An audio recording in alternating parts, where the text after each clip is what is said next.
Okay, welcome to the third and final video for the blog post Lightroom workflow. In the previous two videos we've had a good look at the library module and the develop module.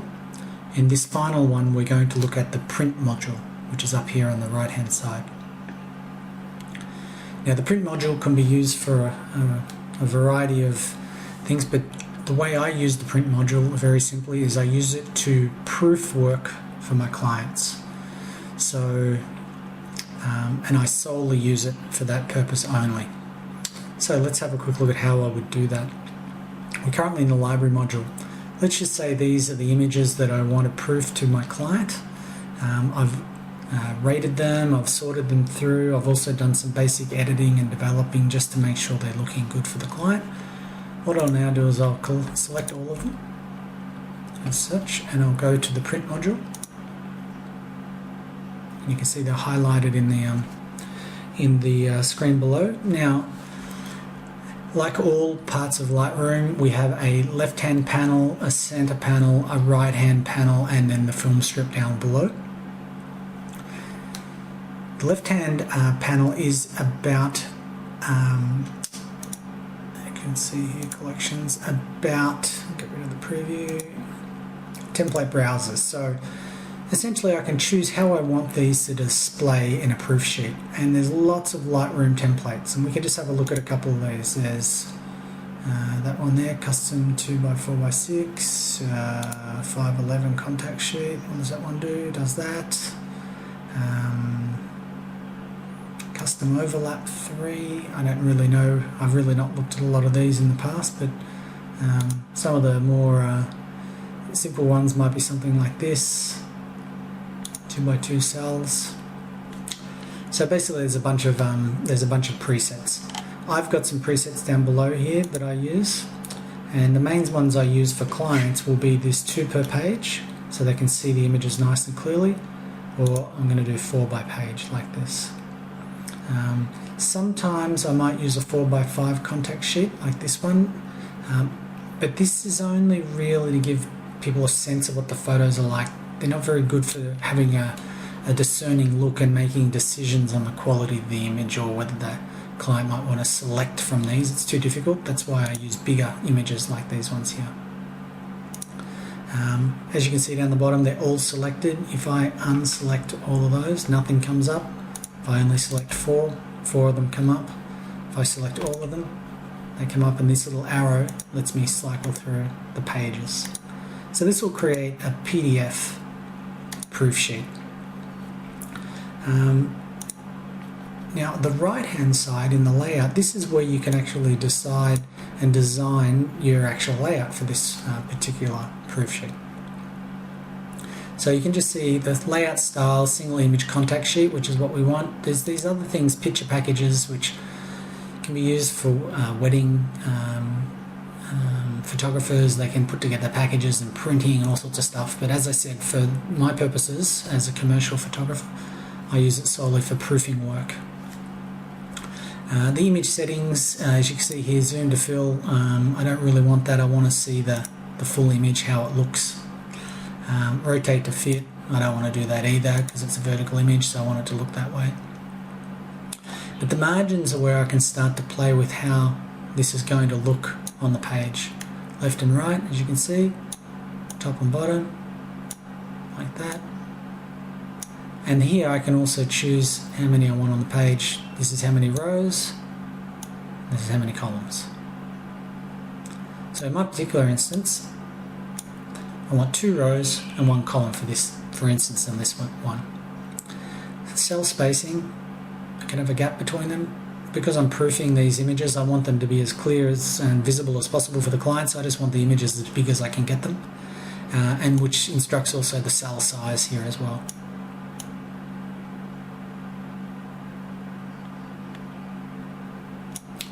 Okay, I can show some guides on this one. That's 0 guides. There's rulers to go on the sides there, page bleeds, margins and gutters, which you can see. I can add image cells, dimensions as well, showing the size of the image. All of this stuff can be added.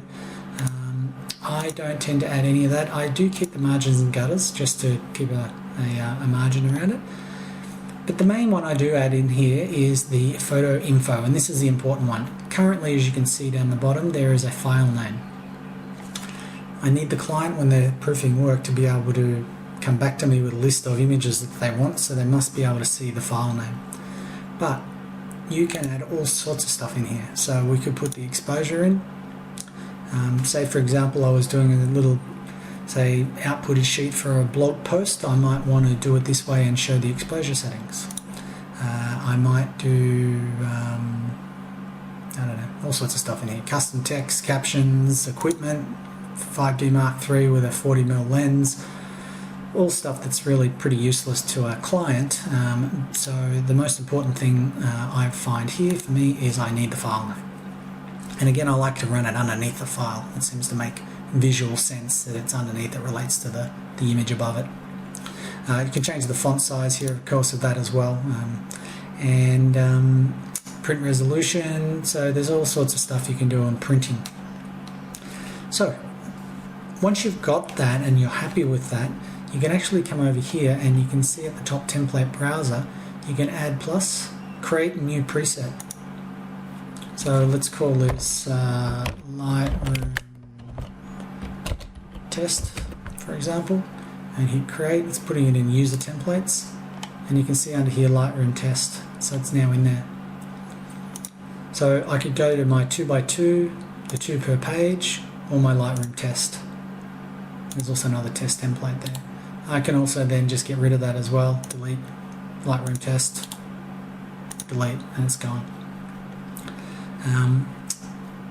So very, very handy for proofing work, but just to reiterate, the way I use this is I'll use a 2 per page, a 4 per page, or I may sometimes use the 4x5 just to give people, say, a contact sheet. Maybe I've given them their final images and they can just get one of these as a quick reference sheet to look over their images at a quick glance. So once that's done, we go down to here to select the printer. So if you want to output this to an actual PDF, so you want to print a hard copy, you could choose your printer down here. But what I do is I want to print it as a PDF. So in my particular instance here, you can see I print to a thing called my DO-PDF8. It's a dummy printer that rather than printing a hard copy, it creates a PDF document for me. Now, the way this works on various computers in your system, this is a point of the video where it may differ. But essentially what we're looking to do is output this as a PDF. So just play around with your settings and your printer settings to find the correct setup there. So once I've done that, let's have a look at this. So let's cancel out of that. Let's just go back to our 2 per page, for example. I'm going to go down to print. Brings up a dialog box here for me, so I'm going to tell it what I'm going to call it. Let's call this test, for example. Print, and I'm okay.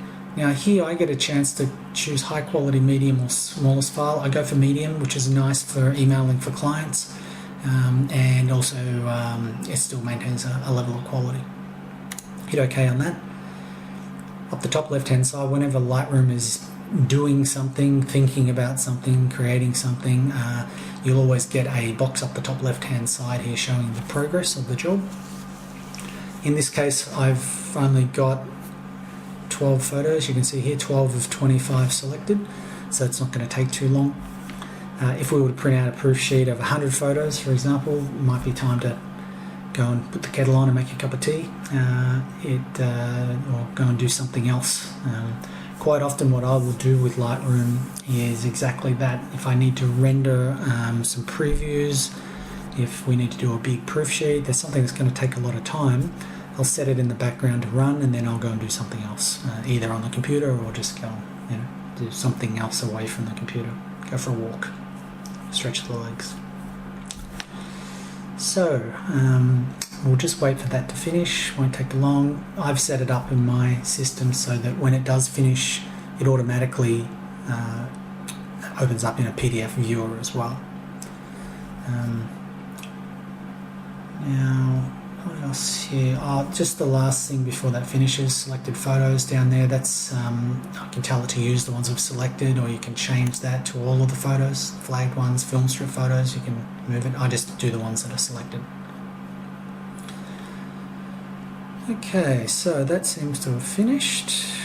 Let's have a look where that's come up. I'm going to make this fit our little window here.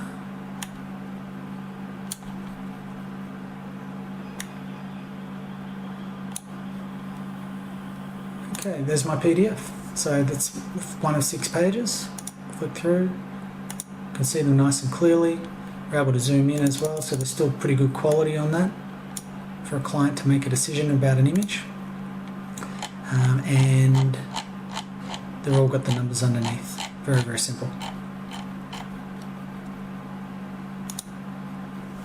Great, so that's the print module and how I use it. As I said, it can be used for actually outputting prints, but in my particular instance for my clients, I use it as a proofing area. So I can quickly get through my process. I can shoot for a client, sort through the images, get it down to the ones that I feel should be shown to the client, proof them in a nice PDF here.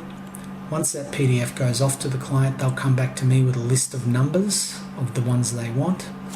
I'll then go back into the library module, like here. I'll make a selection of blue selections. So in this particular instance, the clients come back and said, we'll take these images, we make them blue. I can then go up here into my metadata. I can choose to only see those client ones.